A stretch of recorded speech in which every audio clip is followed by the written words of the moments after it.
Additionally, think about this. There is nothing, absolutely nothing boring about Jehovah or any of his creation. I personally can't think of any two things that are exactly identical. Even so-called identical twins you're looking at here. Notice their teeth are different.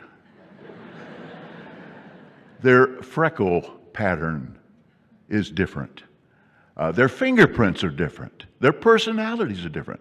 They are certainly not identical. In fact, there are no two dogs, no two trees, no two tigers, no two things I can think of that are exactly alike. Think about zebras for a moment. Now you look at this herd of zebras, it looks like they're basically all striped the same. No two zebras on the planet striped exactly the same. And scientists even think that this is how a baby zebra recognizes and finds his mother in a big herd. He memorizes her unique striping pattern. Isn't it amazing what evolution can do?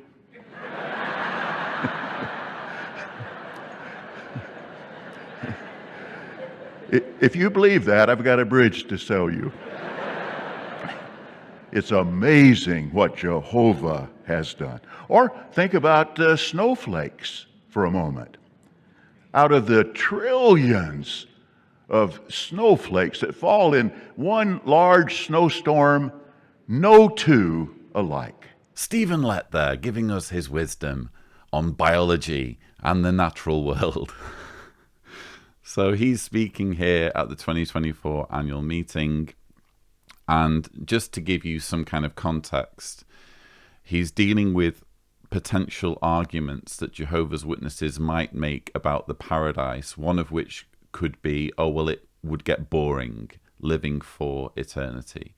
And so what he's saying here is it would be impossible to be bored in the paradise because there's always going to be something different. You know, even in the natural world, no two things are the same. Snowflakes aren't the same. Even zebras have, or zebras for you Americans, they have different patterns. And then he uses this particular point about zebras to take a swipe at evolution. It's just astonishing, isn't it? The ignorance on show here. He's literally described in his lead-up remarks why there is an evolutionary advantage to zebras having different patterns. It's so that their young can recognize them. This is what evolution by natural selection is all about. If there is a trait in an organism that makes it easier for that organism to live long enough to reproduce, then that trait will more than likely get passed on. That's how evolution works. So there's an evolutionary advantage to baby zebras being able to identify the patterns of stripes on their mothers, and to zebras not all having the same stripes. There is an evolutionary advantage to it.